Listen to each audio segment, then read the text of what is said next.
When a person commits zina and a woman becomes pregnant, finds out she became pregnant, they go and they do an abortion. And this abortion will result in the killing and the murder of this child, this innocent child. And even murder is of degrees. The worst type of killing a person could ever do is to kill a baby, because that is the most innocent soul. The second worst murder is to kill your parents, and the third is to kill yourself, and the rest follow afterwards.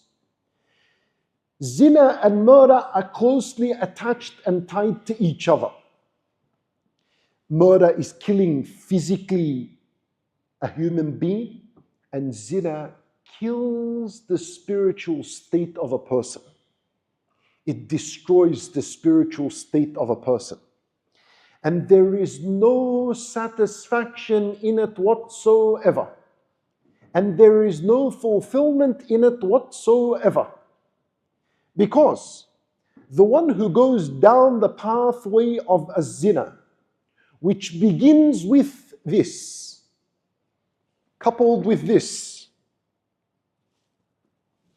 and on this are social media apps that give you access to a wide range of haram. This is the zina of the eyes, followed up then by the zina of texting indecently, followed up by the zina of one sending pictures of himself online. Until then there's the zina of meeting up and touching one another. And then the major zina happens in where a person commits the actual major crime. All of this path has no satisfaction in it whatsoever. I tell you why. You know why? Listen up. Because the one who looks once is not fulfilled. The one who looks once is not fulfilled. He will flip the screen and the reel to another and a third and a fourth and a fifth and a sixth, and he just doesn't know how to stop. The next day, the very same thing. And that's the haram, that's its nature. It will never satisfy you.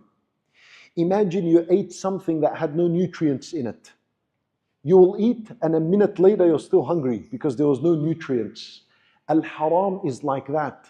There's no nutrients in it, it does not satisfy. Meanwhile, if you do that which is halal, it satisfies. And it's fulfilling for a person. Do you notice this? For example, you know alcohol. Is alcohol haram? It is. You know people usually drink. What day of the week? Friday night, Thursday night, Saturday night, they drink.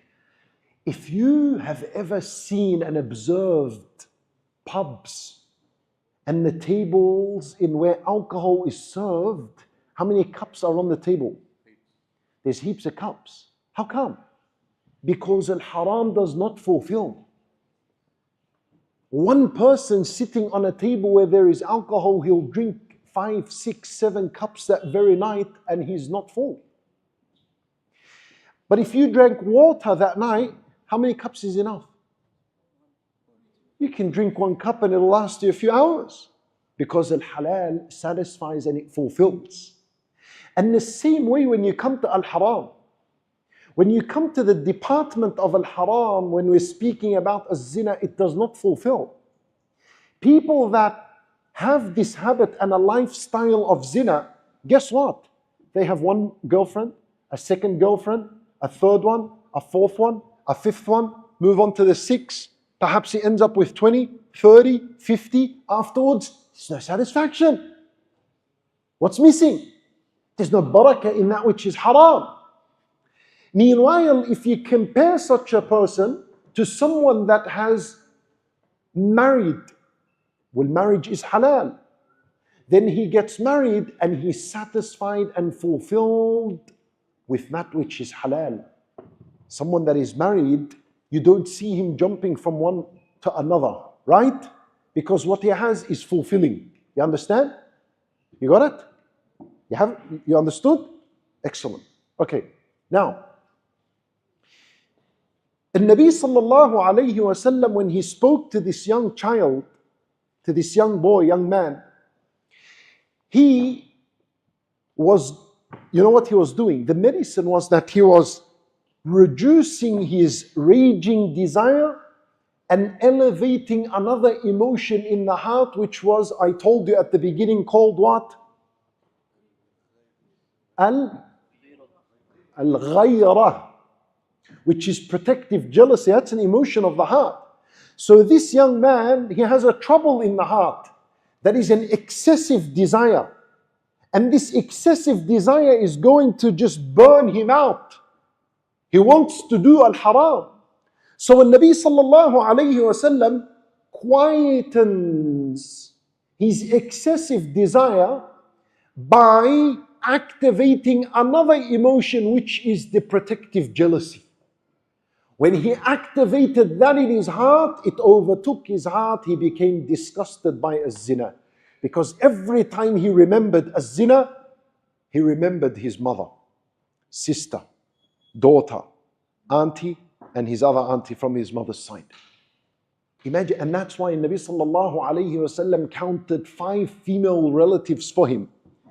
He could have just counted 1 or 2. But he counted 5, so that every time he said to him, your mother, the jealousy grew in his heart. Your sister, it grew more. Your daughter, it grew more. Your amma, paternal auntie, maternal auntie, it grew until it overtook the excessive desire in his heart. So now what I'm saying to you, when you find a raging desire within you to commit al-haram, to watch al-haram, ask yourself, would you like for someone to look at your mother in the very same way you're looking at what is indecent on your phone? The answer would be what? No. And then if you're still glued on your phone, ask yourself another question. How about your sister? How about if you were to have a daughter? How about your aunties?